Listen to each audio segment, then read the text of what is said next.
आप लोग मानो या नहीं मानो, तो ऐसे पढ़ना चाहिए। मुझे भी सीखना है। मैं गलती कर दिया, घर लोगों को बोलता रहा, मैं बोला बार बार कि मुझे बनाना सिखाओ, किचन में नहीं चलो, पर जानने नहीं देते उस अपने तक। मुझे यदि बनाना सिखा दिया होता है ना, तब तो मैं फिर बोलता ही नहीं अभी तक, तो मैन्युफैक्चर कर डालता इतना सारा।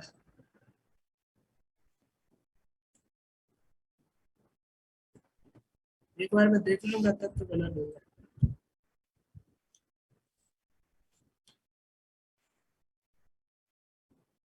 तो हमने कहाँ तक चर्चा किया था? कुछ अर्जुन लौट करके आ गए थे, युधिष्ठिर महाराज उनको कुछ पूछने वाले थे, है ना, जो हमने चर्चा कर रहे थे कि नारद मुनि के जैसे संकेत के अनुसार युधिष्ठिर महाराज उनको मिले और समझ गए कि क्या है। तो अभी अर्जुन कुछ प्रश्न पूछेंगे युधिष्ठिर। तो दोनों ही संतप्त अवस्था में, दोनों ही परेशान है। यहाँ पे अर्जुन रो रहे हैं, वहां पे युधिष्ठिर रो रहे हैं। एक कृष्ण के लिए रो रहा है, दूसरे लड्डू के लिए रो रहा है। ऐसा है क्या? लड्डू के लिए नहीं, दोनों ही कृष्ण के लिए रो रहे हैं। तो क्योंकि यहाँ पे अपशकुन दिखाई दे रहे हैं, इतने सारे अपशकुन, युधिष्ठिर महाराज समझ गए कि कुछ ना कुछ तो गड़बड़ है। अभी तक अर्जुन गए, 7 महीने बीत गए, लौट करके नहीं आए। और अर्जुन को जब देखा ऐसी स्थिति में आते समय कि अर्जुन एकदम बेकार हालत में आ रहे हैं, तो वो समझ गए ना, कुछ तो गड़बड़ है। अभी युधिष्ठिर उनको पूछेंगे कि क्यों आप इतने दुखी, क्यों इतने परेशान, क्यों, क्या हो गया तुमको? युधिष्ठिरोवाच कच्चिद्दान कश्चिद्दान तु कुर्यान्नः स्वजन स्वजना सुखमासते मधुभोजदसार्हाः सप्ततां कविष्णया। महाराज युधिष्ठिर ने कहा, मेरे भाई, मुझे बताओ कि हमारे मित्र तथा संबंधी यथा मधु, भोज, दसार्ह, आर्य, सात्वत, अंधक तथा यदुवंश के सारे सदस्य अपने दिन सुख से तो बिता रहे हैं ना? तो उनको लगा कि ऐसा तो नहीं कि वहाँ पे समाज में भोज, आदर्श, असाध आदि, ये कुछ में समाज में, परिवार में कुछ गड़बड़ तो नहीं हो गया है कि अर्जुन इतना दुखी है? क्यों इतने दुखी हो, क्या हो गया? सूरो मातमः कश्चित् स्वास्थ्यास्ते वातमारिषः मातुलासानुजा कश्चित् कौसल्यान कंदुभि। मेरे आदरणीय नाना सूरसेन प्रसन्न तो है ना, तथा मेरे मामा वसुदेव तथा उनके छोटे भाई ठीक से तो है ना? तो सूरसेन के बारे में पूछा, फिर वसुदेव के बारे में पूछा। वसुदेव के छोटे भाई कौन थे?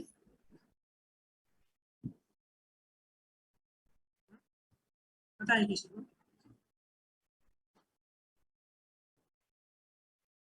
हाँ, ऐसे बता दी।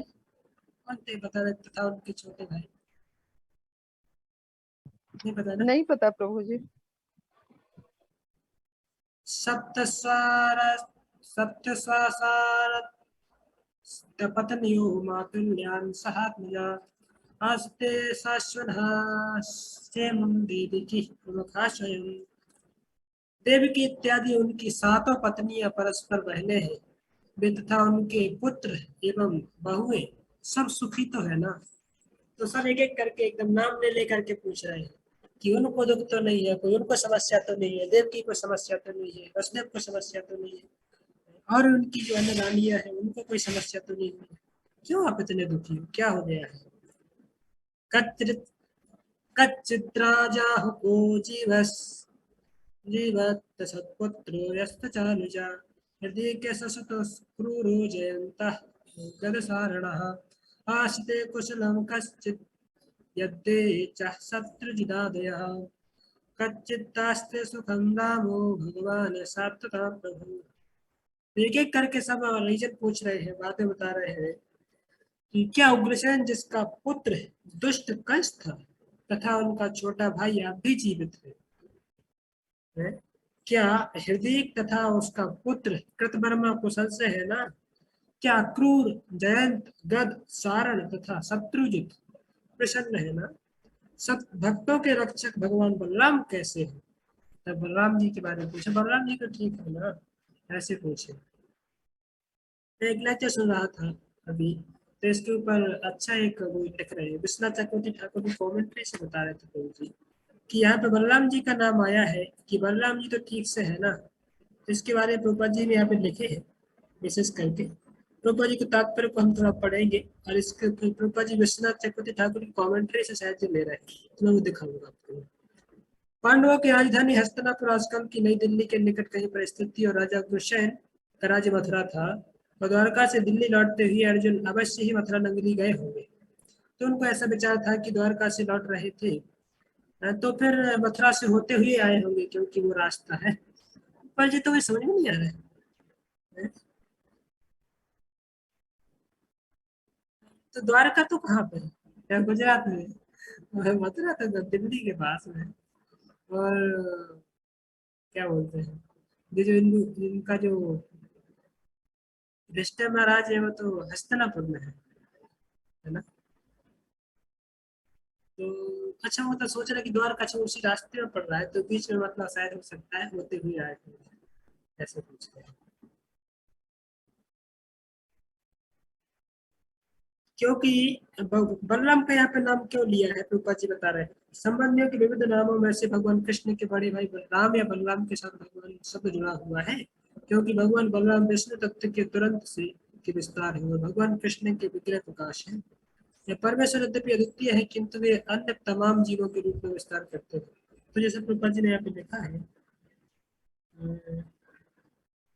आगे लिख रहे हैं प्रभुपा जी कि श्री राम या बलराम भगवत भक्तों के रक्षक हैं। ये समस्त भक्तों के गुरु हैं, और उनकी अहेतु की कृपा से पतित आत्माओं का उद्धार होता है। भगवान चैतन्य के आविर्भाव के समय श्री बलदेव नित्यानंद के रूप में प्रकट हुए, जिन्होंने जगत धर्मधारी नामक दो अत्यंत अधम जीवों का उद्धार अपनी अहेतु की कृपा द्वारा किया। तो प्रभुपाद जी शायद यहाँ पे जो तात्पर्य लिख रहे हैं, मैं सुन रहा था कि विश्वनाथ चक्रवर्ती ठाकुर ने ये इसका बहुत अच्छा से एक्सप्लेनेशन दिया है। मैं ट्राई करता हूँ कि मिल जाती है वो।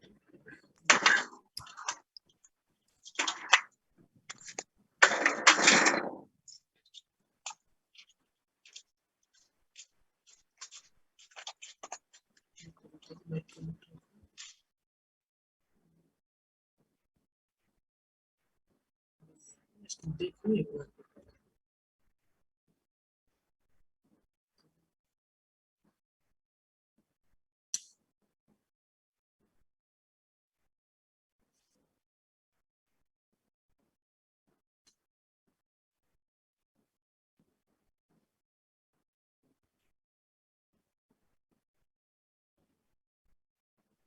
कौन सा श्लोक है? 14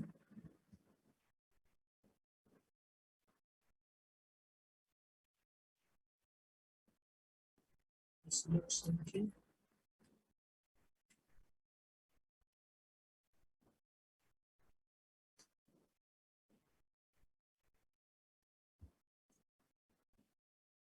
29।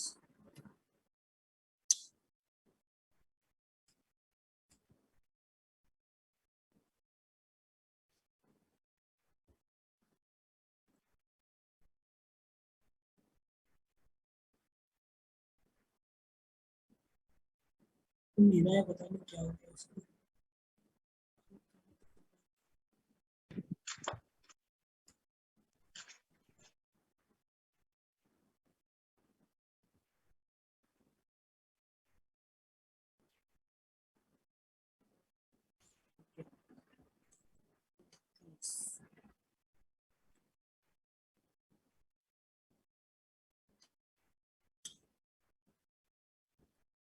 अच्छा, ज्यादा कुछ लिखे नहीं है तो। How are the Shatrujit and others Balram lord of the साप्ततास वैर। कृष्ण चक्रवर्ती ठाकुर तो लिखे नहीं। एनीवे, उनका कहने का पॉइंट ये था कि यहाँ पे जो बलराम जी का नाम पहले लिया, तो कृष्ण का नाम पहले क्यों नहीं लिया? कृष्ण का नाम पूछ सकते थे ना कि कृष्ण कैसे है। तो कृष्ण का नाम नहीं लेकर के पहले जो है युधिष्ठिर महाराज बलराम जी का नाम ले रहे हैं कि विदुर जी सॉरी, बलराम जी तो ठीक से है ना, ऐसे उन्होंने पूछा। तो इसमें आचार्य को कहना है कि बलराम जी का नाम इसलिए सबसे पहले लिया क्योंकि बलराम जी जो गुरु तत्व, तो गुरु तत्व को रिप्रेजेंट करते हैं, इसलिए क्योंकि जो उनकी संवेदना है, तो संवेदना को कौन दूर कर सकते हैं? Guru is the only personality. Guru is the only person who can distinguish the separation, or who can distinguish the material miseries just by connecting the jiva with Krishna. तो वास्तव में जो बलराम जी का कार्य है, या फिर बोलते हैं गुरु तत्व का जो कार्य है, वो एक ही है कि जो भूले भटके जीव है, संसार में दुख में है, उन जीवों को कृष्ण के पास वापस कनेक्ट कर देना, वो जो है वो गुरु का एकमात्र कर्तव्य है। तो इसी प्रकार से बलराम जी गुरु तत्व के मूल अधिष्ठाता है, या गुरु तत्व को रिप्रेजेंट करते हैं। तो इसलिए गुरु तत्व उनसे आता है। तो इसमें जो है बलराम जी को पहले पूछे, आगे भी पूछेंगे। कृष्ण का नाम अभी तक नहीं लिए है, अभी और कुछ पूछेंगे। प्रद्युम्न सर्व विष्णु नाम सुखमास्ते भारत गंभीर नयो अनिरुद्धो वर्तते भगवानुता। वृष्णि कुल के महान सेनापति प्रद्युम्न कैसे हैं? वे प्रसन्न तो है ना, और भगवान के पूर्ण अंश अनिरुद्ध ठीक से तो है। ये सब अलग अलग पूछ रहे हैं कि सब लोग कैसे हैं।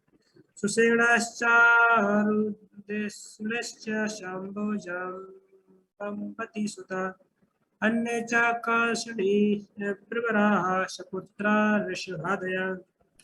कृष्ण के सभी सेना नायक पुत्र तथा सुषेण चारु देश जामवंती पुत्र श्याम तथा ऋषभ अपने अपने पुत्र समेत सब शिक्षित तो रह रहे हैं ना। पापा जी पूरा कैलकुलेशन दे रहे हैं भगवान के कितने पुत्र थे। पापा जी बोल रहे हैं कि जितने द्वारका में रानियां थी भगवान की 16,108 थी, और सबके 10-10 पुत्र थे। सब रानियों के 10-10 पुत्र थे। तो कृष्ण के कितने पुत्र हो गए? कितना लिखा है जी?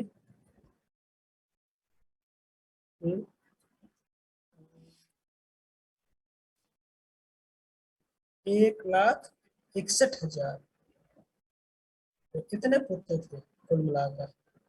ये सब बड़े हुए तो उनके भी अपने अपने पिता की तरह 10-10 पुत्र हुए। बस इतने 1,00,000 के 1,61,000 के फिर 10-10 और पुत्र हुए, तो टोटल मिला के कितने हो गए? 16 लाख। इतने बड़ा परिवार था, मतलब यदुओं की संख्या कितनी होगी? इतने तो केवल कृष्ण की उसमें है। भगवान द्वारका की दिव्य लीलाओं में उनके संगी रूप में बुलाए गए, और यह आश्चर्य की बात नहीं है।